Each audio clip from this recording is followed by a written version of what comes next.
Саламатсыздарбы? Бул видеодо Google Disk деген эмне, Google Disk'ти кантип колдонсок болот, жанагы кантип файлдарды жана папкаларды түзө алабыз, жана биздин Google Disk'ибизде жайгашкан маалыматтарды башка бирөөлөрдүн дагы пайдалана алышы үчүн кантип доступтарды ачабыз, ушулар жөнүндө кеп болмокчу. Андан сырткары ушул Google Disktин биздин жөнөкөй компьютерибизде жайгашкан дисктерден айырмасы эмне, ушуларга токтолобуз.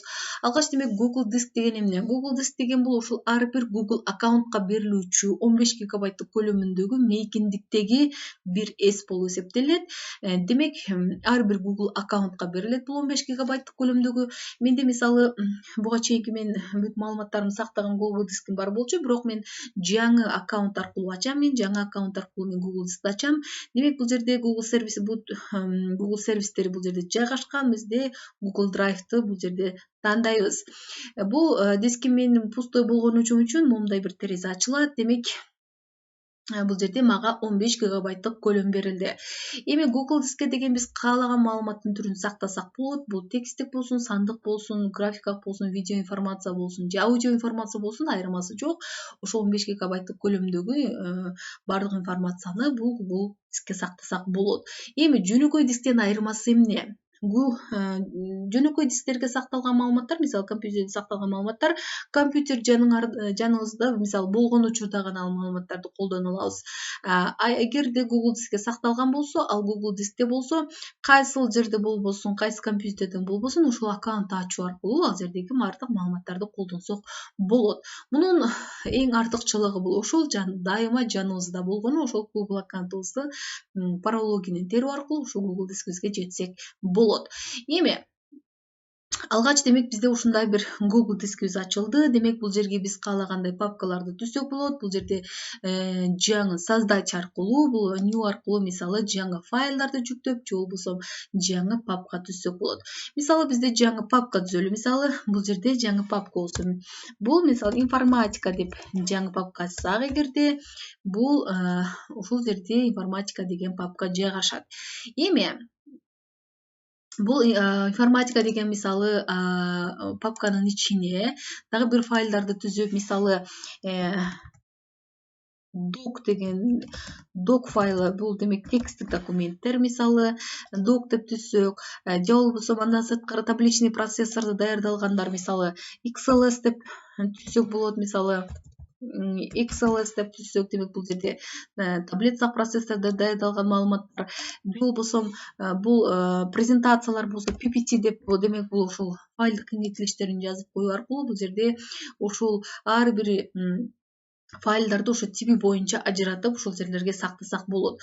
Каалагандай сандагы папкаларды түзүү мүмкүнчүлүгү бар.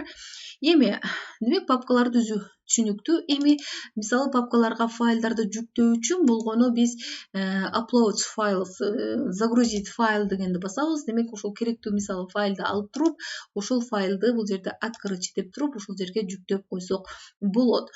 Эми бул файл жүктөлүп атат, демек бул файл жүктөлдү. Биз ушул файлыбызды каалаган жерде мисалы пайдалансак болот, Google аккаунтубузду кирүү аркылуу. Эми ошол кээ бир папкаларга башка бир колдонуучуларга дагы доступ берүү керек болот. Мисалы айрыкча онлайн түрүндө окуу жүргүзүлгөн учурда ошол кайтарым байланышты алууда ошол ар бир студентке мисалы же болбосо окуучуга өзүнүн папкаларын түзүп, ошол жерге аткарган иштерин, лабораторный иштерин мисалы жүктөө керек болсун. Ал үчүн демек бул жерде артка кайтып туруп, ушул жерде мисалы папка түзүп, мисалы папка түзсөк, демек тапшырмаларга бул жерде ар бир группа боюнча же класс боюнча бөлүп койсок, мисалы бул момундай бир группа үчүн папка түзүп коебуз. Жана ушул группадагы студенттер бардык ошол лабораторный иштерин жүктөй алышы үчүн, жана ошондой эле жүктөө алышы үчүн деген сөз, демек ушул папкага кандайдыр бир редактирование жүргүзүү. Демек, ушул папканын ичине кирип ар бир студент мисалы өзүнүн папкасын түзө билүү, мисалы Маратов, Асан, мисалы Аман же болбосо ар бир папкасын түзүп, жана ошондой эле папкасынын ичине бул файлдарын жүктөй билиш үчүн, мисалы файлдарын жүктөй билиш үчүн, демек бул ушул папканын ичинде кандайдыр бир редакторлоо жүргүзүлүп атат. Андыктан демек бул өчүрүп турабыз. Эми бул жерде ушул папкабызга Бул папкабызга ушул группадагы студенттер баардык ушул ссылкалар аркылуу ушул папканын ссылкасы демек бул өйдөдөгү ссылка болуп эсептелет. Ушул ссылканы көчүрүү аркылуу ушул мисалы группадагы студенттерге жөнөтсөк, ар бири ушул ссылка аркылуу киргенде могул жерге туш болот. Ушул жерге туш болот. Демек ушул жерде ар бири өзүнүн папкасын түзүү керек. Ал үчүн биз бул папкага кире алыш үчүн алгач бул жерде ушул папкага баардыгына доступ берилиш керек. Себеби ушул папкага кирип өзүнүн папкаларын түзүп жана ошондой эле файлдарын жүктөй алыш үчүн ар бир студентте доступ болуш керек. Ал үчүн доступ ачуу үчүн демек бул мышканын оң жагын басып, бул жерде открыть доступ деген бар бул орусча интерфейсте. Демек открыть доступ аркылуу бул ар бирин эгерде электрондук адресин билсек, ошол электрондук адрестердин тизмегин берип бул жерде доступ берсек да болот.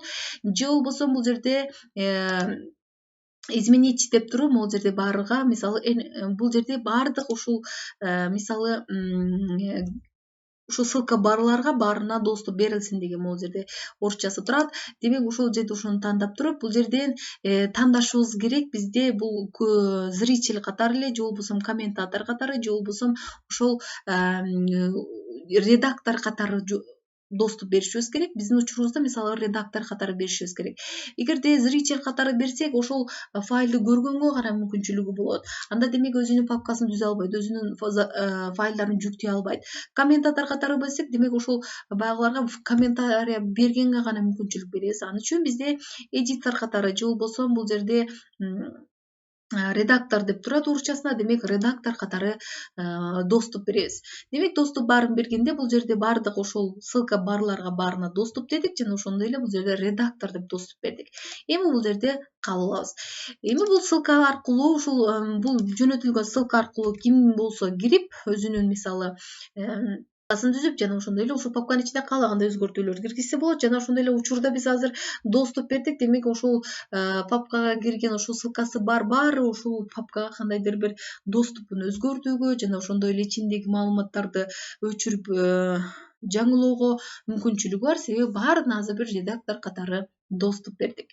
Демек Google дискибизди ушундай түрдө пайдалансак болот экен. Өзүбүзгө гана керек болгон маалыматтарды башкалар көрүүсүн каалабаган маалыматтарга демек биз доступ бербейбиз. Ал эми кээ бир папкаларга демек башкалардын да доступ болуш үчүн жогоруда айтылган доступ катары берсек болот. Жөн эле көрүүчү катары мисалы биз лекцияларды же болбосо практикалык иштерди жүктөп коюп ошону көрүүчү гана көрсүн десек, демек бул жерде көрүүчү катары гана бул жерде доступ беребиз. Анда баары демек көрүүчү катары гана ошол маалыматтарды көрө алат. Ал эми эч кандай өзгөртүү киргизе албайт.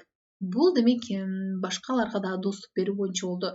Ал эми калган маалыматыбыз болсо, баардык маалыматтарды ушул папкаларга түзүп, тематика боюнча ажыратып, каалагандай түрдөгү 15 гигабайттык көлөмдөгү маалыматыбызды сактасак болот. Демек учурдун талабы бул Google Дискти пайдалануу, кайсыл жерге барбайлы. Азыр учурда мисалы флеш карталар дагы колдонуудан чыгып баратат. Демек ушул Google Дисктердин жардамы аркылуу биз информациябызга каалаган жерде, каалаган убакытта жетүү мүмкүнчүлүгүбүз бар экен. Анда бүгүнкү сабак түшүнүктүү жана ошондой эле пайдалуу болду деген ишеничтемин. Анда каналга катталганды да унутпайбыз. Кийинки сабактарда жолугушканча